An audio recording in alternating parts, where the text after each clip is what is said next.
Assalamualaikum warahmatullahi wabarakatuh. Perkenalkan saya Dr. Tirta.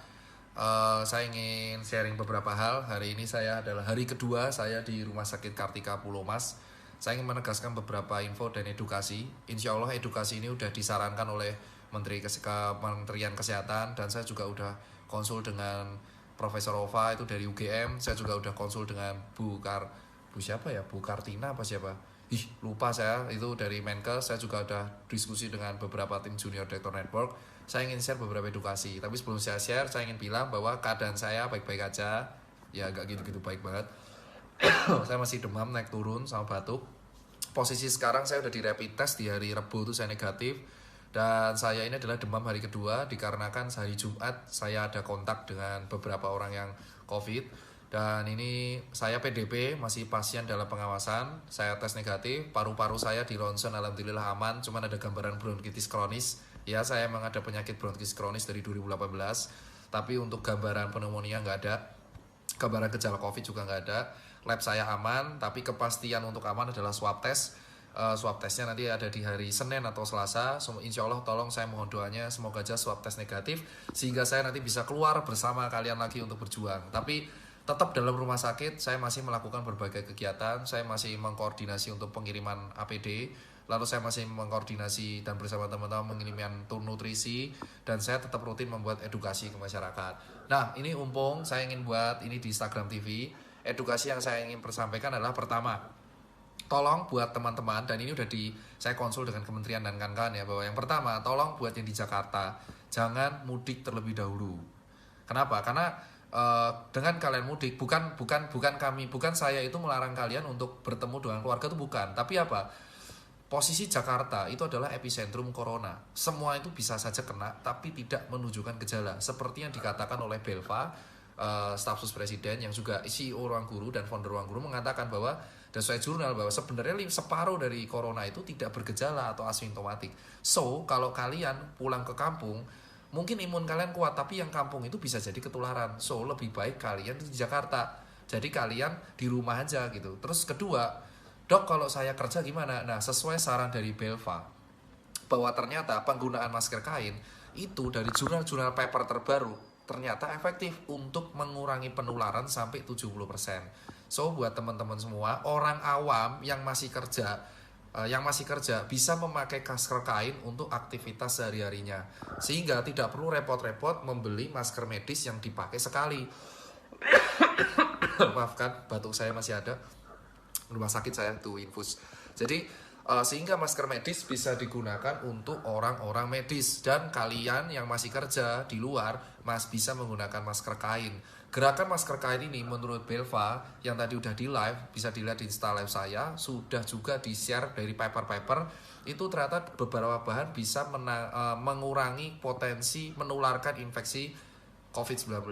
So, buat teman-teman awam bisa beli masker kain, karena penggunaan masker kain ini juga bisa untuk meningkatkan daya beli masyarakat ke brand lokal dan meningkatkan vendor-vendor brand lokal. Terus yang ketiga adalah tolong buat para influencer, saya mengucapkan terima kasih baik banget buat influencer, ada Lilintar, Ria Ricis, Reza Arab, Raquel Venya, Sarah Gibson, terus habis itu ada Indra Bekti, lalu ada Amazing, terus ada Ridwan Hanif, banyak banget yang telah membantu donasi. Nah, bahkan Ridwan Hanif mau jual mobilnya. Oh my god, Ridwan Hanif, lu terbaik banget. Aku terima kasih banyak banget influencer-influencer supaya donasi ini terarah. Jadi gini, saya ingin menerangkan kepada influencer bahwa kita itu ada 5 hal yang dibutuhkan. Yang pertama adalah APD.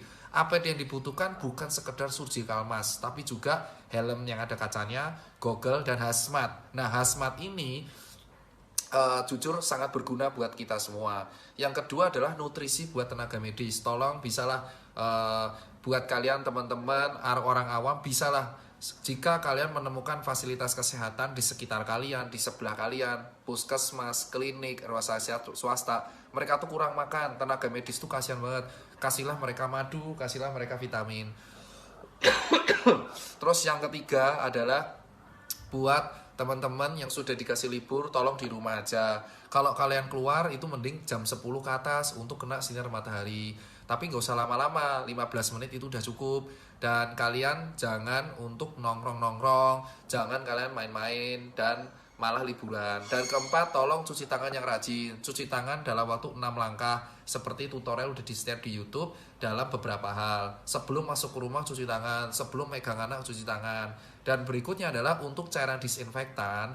Cairan disinfektan itu sesuai dari arahan dokter-dokter adalah yang digunakan untuk menyemprot alat-alat. Jadi kayak yang di jalanan itu harus pakai APD lengkap karena dia mengandung cairan klorin atau H2O2 dan cairan-cairan seperti mirip pemutih dan alkohol. Itu kalau kena tubuh bisa berbahaya. So buat teman-teman yang mau nyemprot masjid, mau nyemprot bis, mau nyemprot kereta dan teman-temannya itu tolong banget tolong memakai APD yang lengkap. Dan buat yang pakai chamber, disinfection chamber, saya sarankan jangan memakai pemutih, jangan memakai H2O2. Kenapa saya bilang? Jadi cairan yang ada di buat alat disinfektan nyemprot ruangan sama yang disinfection chamber itu berbeda. Nah, salah satu langkah yang bisa dilakukan seperti chamber yang dibuat dompet duafa. Ini efektivitasnya emang masih dikit, tetapi chamber ini bisa berguna untuk mengurangi jumlah virus di pakaian. Bisa memakai Aquades dan Dettol. Untuk takarannya bisa ditanyakan kepada dompet duafa dan Fatur dari UGM. Yang kelima adalah buat teman-teman semua sekalian, ini saatnya kita untuk tidak saling menghujat satu sama lain. Kritik boleh tetapi diucapkan dalam bahasa yang sopan. Dan buat teman-teman tolong jaga diri di rumah, jaga kesehatan. Kalau kalian ada gejala kayak saya, kayak seperti demam batuk, entah itu corona atau enggak, beware, langsung jaga diri, bed rest, dan minum vitamin, minum suplemen, dan karantina di rumah. Jika selama 3 hari demam Anda nggak turun, langsung ke rumah sakit dari puskesmas terlebih dahulu. Jangan langsung tiba-tiba ke rujukan. Jadi standarnya seperti ini, Pak.